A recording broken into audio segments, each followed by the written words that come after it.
ચાલો આપણે પ્રોટીનનું પરીક્ષણ કરીએ. તો પ્રથમે કોસ્ટિક સોડાનું દ્રાવણ બનાવીશું.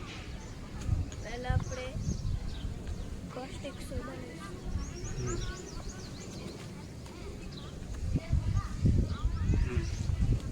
2 ટીપા પાણીમાં નાખીશું.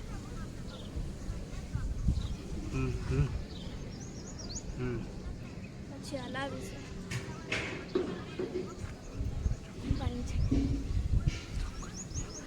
એટલે આપણે મોર સૂઠનું દ્રાવણ બનાવીશું.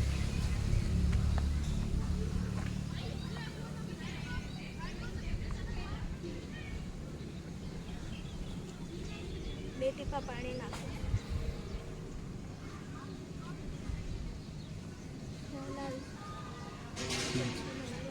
મૂંગ અથવા ચણાનો ભૂકો લઈશું. તેમાં પ્રોટીન હાજર છે કે નહીં તે તપાસીએ. 1 ચમચી ચણાનો ભૂકો લઈશું. પછી તેમાં મોર સૂઠું નાખીશું. પછી તેમાં પૌષ્ટિક સોડા નાખીશું. પછી હલાવીશું. જાંબુડી રંગ જોવા મળે છે તો પ્રોટીન હાજર છે. Thank you.